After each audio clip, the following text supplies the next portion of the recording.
കുന്നമംഗലം പുതിയ ബസ് സ്റ്റാൻഡിൽ സ്ഥാപിച്ച മുലയൂട്ടൽ കേന്ദ്രം നോക്കുകുത്തിയാകുന്നു. യാത്രക്കാർക്കിടയിൽ കുന്നമംഗലം ബസ് സ്റ്റാൻഡിലെത്തുന്ന അമ്മമാർക്ക് മുലയൂട്ടുന്നതിനായി സൗകര്യമൊരുക്കി നൽകുക എന്ന ലക്ഷ്യത്തോടെ സ്ഥാപിച്ച കേന്ദ്രമാണ് ഉപയോഗശൂന്യമായി മാറുന്നത്. കുന്നമംഗലം ഗ്രാമപഞ്ചായത്തിന്റെ തനത് ഫണ്ടിൽ ഉൾപ്പെടുത്തിയാണ് കുന്നമംഗലം പുതിയ ബസ് സ്റ്റാൻഡിൽ മുലയൂട്ടൽ കേന്ദ്രം ഒരുക്കിയത്. ഒരേ സമയം 2 പേർക്ക് മുലയൂട്ടുന്നതിനായുള്ള സൗകര്യത്തോടെയാണ് കേന്ദ്രം നിർമ്മിച്ചത്.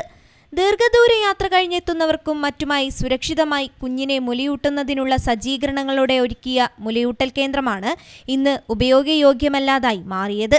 നിർമ്മാണം പൂർത്തീകരിച്ച് 1 കൊല്ലം കഴിഞ്ഞിട്ടും മുലയൂട്ടൽ കേന്ദ്രം തുറന്നു നൽകാത്തതിനെതിരെ പ്രതിഷേധവും ഉയരുന്നുണ്ട്.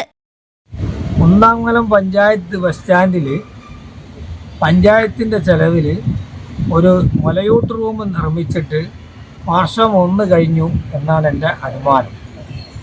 ഒരിക്കൽ ഞാനും എൻ്റെ ഭാര്യയും എൻ്റെ മകൻ്റെ ഭാര്യയും പേരക്കുട്ടിയായിട്ട് വന്നപ്പോൾ ഞാൻ വീട്ടിൽ നിന്ന് കാര്യമായിട്ട് പറഞ്ഞ് മോക്ക് മുല കൊടുക്കേണ്ടിയില്ലല്ലോ, അതിനൊക്കെ ഞാൻ കുന്നമംഗലത്ത് ബസ് സ്റ്റാൻഡ് സൗകര്യമുണ്ട്, പഞ്ചായത്ത് ഉണ്ടാക്കി വെച്ചിട്ടുണ്ട് എന്നൊക്കെ വലിയ വർത്തമാനം പറഞ്ഞ് കൂട്ടിക്കൊണ്ടുവന്ന് വന്നപ്പോൾ അവർക്ക് അതിനുള്ള സൗകര്യം തുറന്നു കൊടുക്കാൻ കഴിഞ്ഞില്ല. അപ്പം ഞാനവിടെ വീട്ടുകാരുടെ ഇടയിലൊന്ന് ചമ്മിപ്പോയി, അത് വേറെ വിഷയം. പക്ഷേ എന്നെപ്പോലെ അതേമാതിരി എന്നെപ്പോലെ കുടുംബപരമായിട്ട് വരുന്ന പല അമ്മമാർക്കും അതിന് ഉപയോഗിക്കാൻ പറ്റാത്ത രീതിയിൽ അത് അവിടെ ഒരു എന്താണ് കാഴ്ചവസ്തുവായിട്ട് കിടക്കുകയാണ്. അത് എത്രയും പെട്ടെന്ന് പൊതുജനങ്ങൾക്ക് തുറന്നു കൊടുക്കേണ്ട ഒരു സംവിധാനം പഞ്ചായത്തിൻ്റെ ഭാഗത്തുനിന്ന് ഉണ്ടാകുന്നു.